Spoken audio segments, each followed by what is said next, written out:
it's a privilege for us to have you here in Holland and that you came over all the way from the US, and so that we can learn more from your experiences in healthcare IT. But before we start talking, can you introduce yourself a little? Who is Martin Harris? Sure. Well, first I want to thank you for hosting me. It's really been a great experience. So I'm a general internist by training, but I was also trained as a health services research professional. And my original goal was to use information to help further medical knowledge. And I began some early work in using computers to do that assessment. But at the time I started, computers were only in the back office, so in the billing office. And when we tried to use that technology to make clinical decisions, it didn't work very well. So what became clear to me was that we needed to introduce information technology right into the heart of the practice of medicine. And that's what I began to do. So I'm now the Chief Information Officer of a large organization in the state of Ohio in the United States that's called the Cleveland Clinic. Can you tell a little bit more about Cleveland Clinics? What's your strategy as a large healthcare organization, and what are the challenges you face? So the Cleveland Clinic is relatively unique in the United States. It's a physician group organization. It has been led by physicians since 1921. So the CEO is a physician, I'm the CIO, I'm a physician, the chief of staff is a physician, the person who does the contracting has been a physician for a long period of time. The organization has many hospitals, so 8 of them.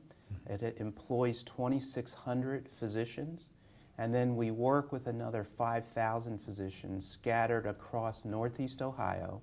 And we're also located in Florida, Nevada, and Toronto, Canada.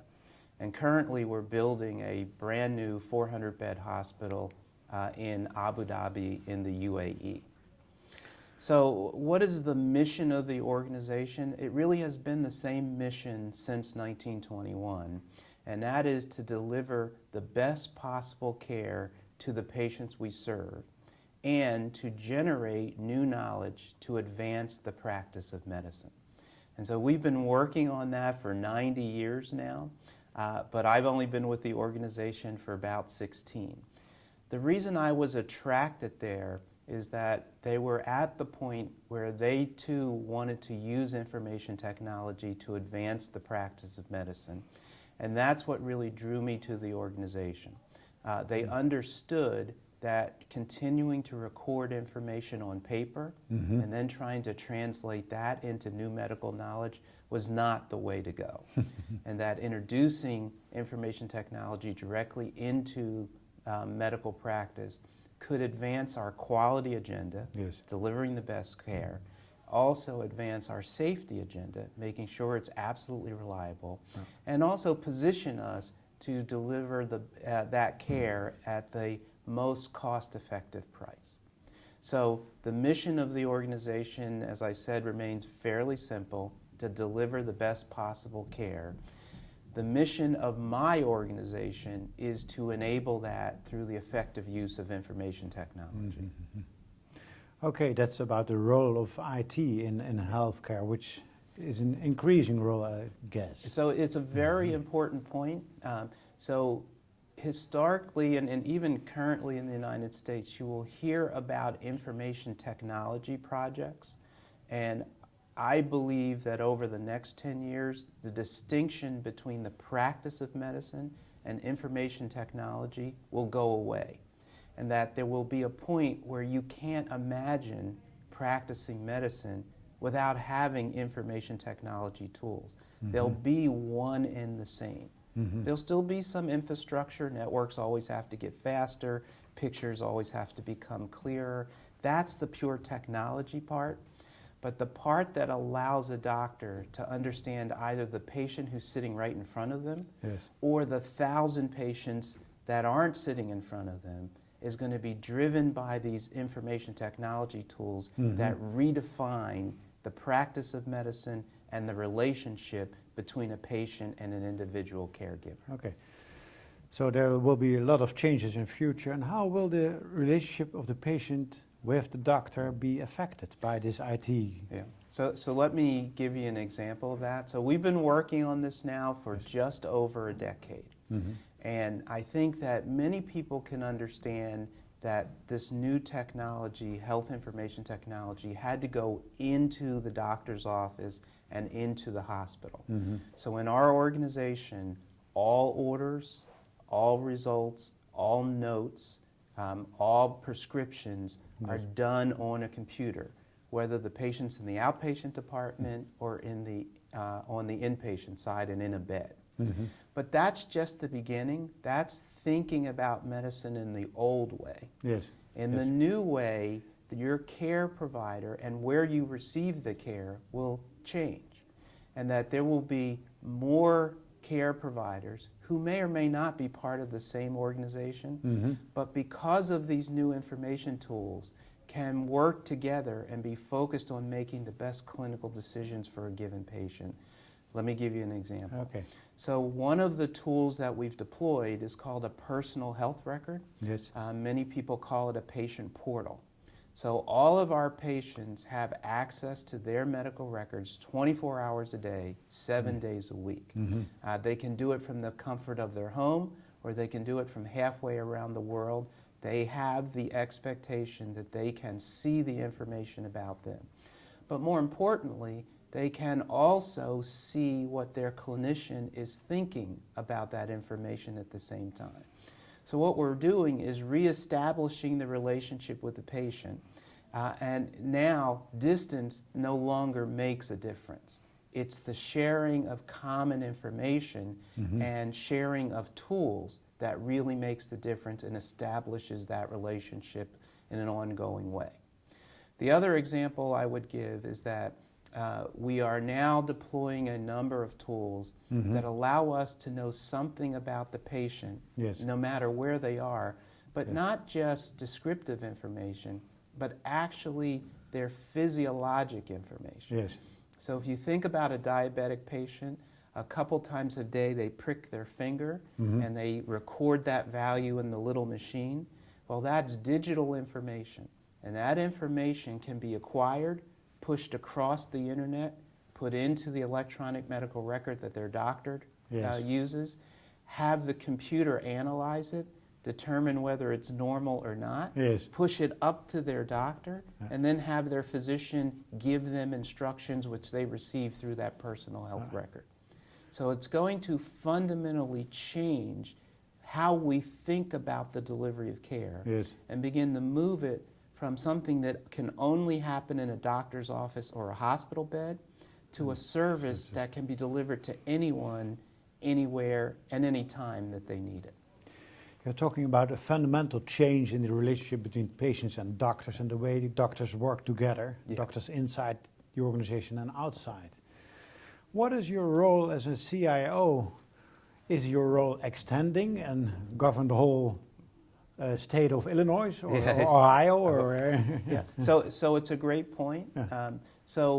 In the United States, patients are responsible for picking who's caring for them. So they can pick a primary care doctor who's not part of the Cleveland Clinic, but they may decide to have a subspecialist who is part of the Cleveland Clinic, and they may decide to go to one of our hospitals. Well, what's really important is that everyone in that chain is connected to the information in order to make the best decisions for those patients. Yes. So I spend, and you're absolutely right, as much time thinking about tools for doctors who are not part of the Cleveland Clinic as I do for tools for Cleveland Clinic physicians.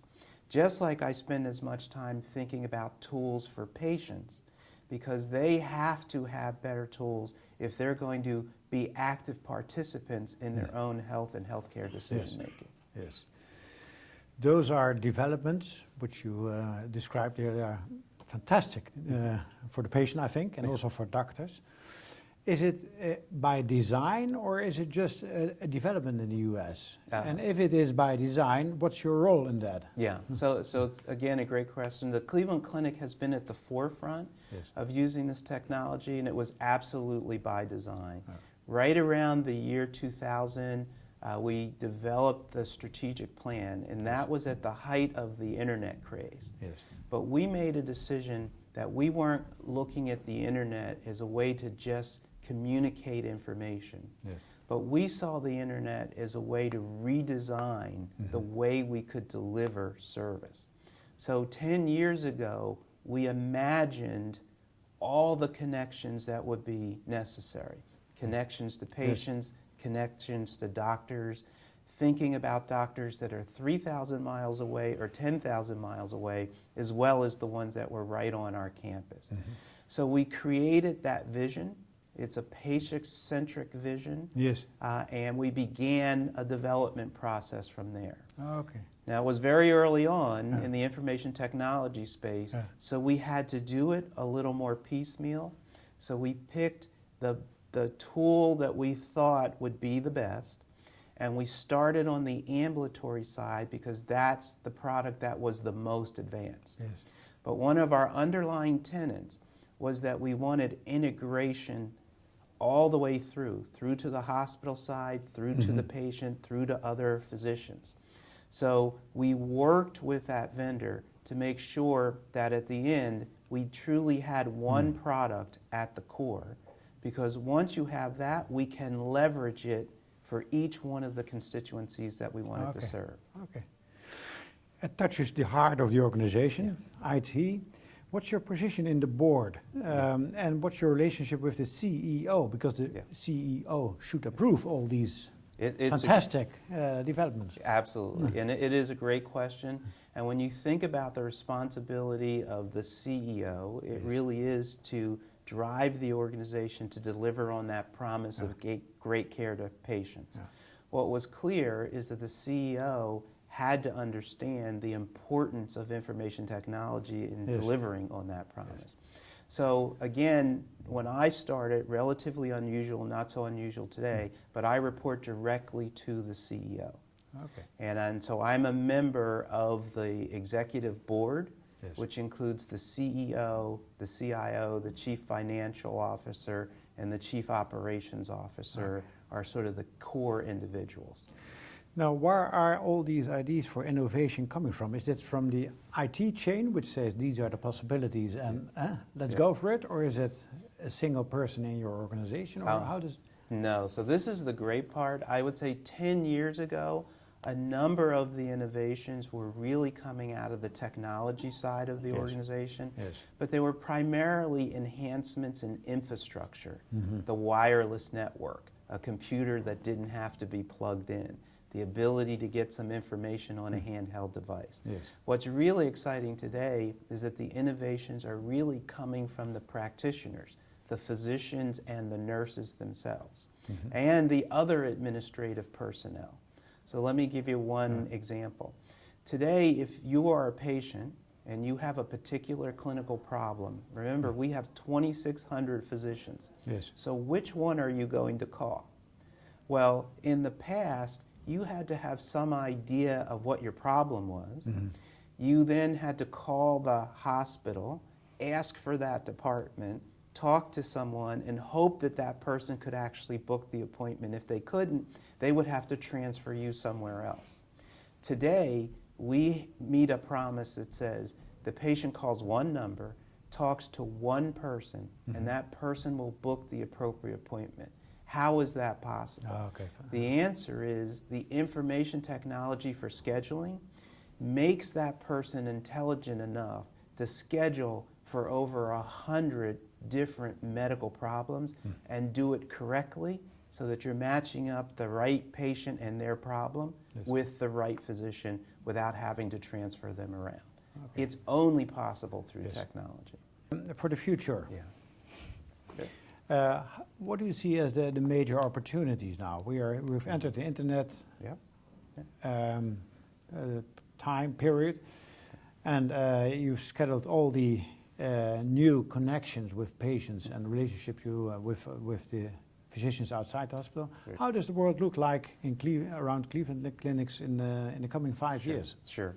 So I like to think about the last 10 years as putting in the tools and getting used to using them. The next 5 years is really focusing on being able to demonstrate the quality Yeah. that we can deliver Okay. through those tools Yes. directly to the patient.